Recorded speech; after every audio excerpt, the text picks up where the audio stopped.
আমি কিন্তু বলেছি জামাতকে আজ হোক কাল হোক সে যদি বাংলাদেশের রাজনীতিতে স্বাভাবিক ধারায় ফিরতে চায়, আপনি দেখেন নাই ঢাকা বিশ্ববিদ্যালয়ের ছাত্র সংসদে জিতার পরে তারা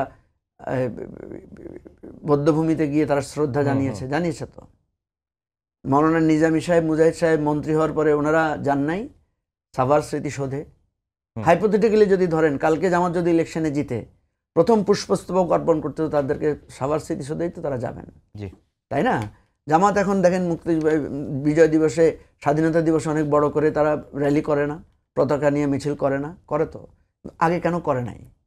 এই যে রিয়েলাইজেশন, আমি তো বলছি যে এটা নিয়ে এত ওয়া হওয়ার কি আছে? এটা নিয়ে আপনারা এত গোঁ ধরে বসে আছেন কেন? ভুল তো মানুষের হতেই পারে। তার মানে আজ হোক কাল হোক স্বাভাবিক রাজনীতিতে ফিরতে হলে জামাতকে ক্ষমা চাইতে হবে। ইতিহাসের আপনি যদি ভুল মনে করেন, এখন আপনি যদি মনে করেন আমি ভুল, জামাত অনেকগুলো কথা বলে। একবার বলে আমরা ভুল করি নাই, একবার বলেছে ভুল করলে ক্ষমা চাই, একবার বলছে ইতিহাসে প্রমাণ হবে আমরাই সঠিক ছিলাম, আবার মুক্তিযোদ্ধাদেরকে শ্রেষ্ঠ সন্তান বলছে। এই আপনি যতই করেন আপনি কিন্তু পরিষ্কার হতে পারছেন না। আপনি একটা জায়গায় এসে দাঁড়িয়ে একদম পরিষ্কার হয়ে যান। আমি তো মনে করি জামাতের এবারে শ্রেষ্ঠ সময় এই মুক্তিযুদ্ধ ৭১ ইস্যুটাকে একদম ক্লিয়ার করে ফেলা।